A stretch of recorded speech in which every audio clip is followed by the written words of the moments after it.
नमस्कार, महाराष्ट्र लाईव्ह मध्ये आपलं स्वागत। मी रेश्मा फडतरे। श्री संत तुकाराम सहकारी साखर कारखान्याच्या संचालक मंडळाची पंचवार्षिक निवडणूक रंगतदार होणार आहे। आमदार सुनील शेळके बंधू सुधाकर शेळकेंसह निवडणुकीच्या रिंगणात उतरले आहेत।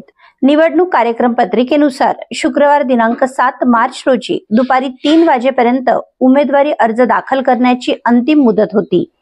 त्यानुसार शुक्रवारी उमेदवारी अर्ज दाखल करण्याच्या अखेरच्या क्षणापर्यंत एकूण 226 उमेदवारी अर्ज दाखल झाल्याची माहिती समोर येत आहे। परंतु महत्त्वाची घडामोड म्हणजे आमदार सुनील शेळके यांनी देखील साखर कारखान्याच्या निवडणुकीत आपला उमेदवारी अर्ज दाखल केला आहे। यामुळे ही निवडणूक आता रंगतदार होणार असल्याचं बोललं जातंय।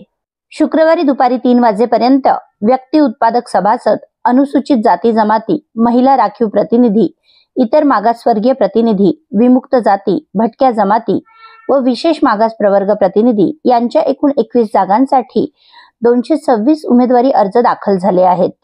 व्यक्ती उत्पादक सभासद गटात एकूण 5 नंबर आहेत।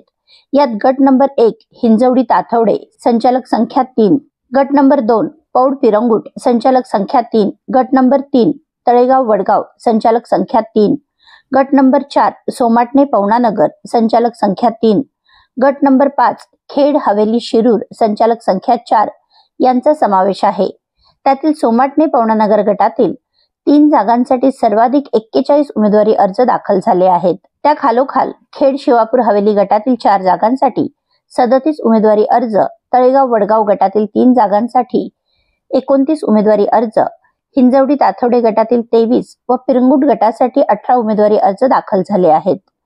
उमेदवारी अर्ज दाखल झाल्यानंतर समोर आलेल्या उमेदवारी अर्जांच्या यादीनुसार गट नंबर 3 तळेगाव वडगाव गटातून स्वतः आमदार सुनील शेळके यांनी देखील त्यांची उमेदवारी दाखल केली आहे।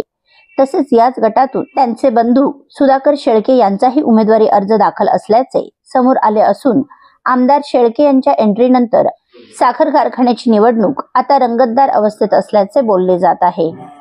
आपल्या परिसरातील घडामोडी जाणून घेण्यासाठी महाराष्ट्र लाईव्ह सबस्क्राईब करा व बेल आयकॉन प्रेस करायला विसरू नका।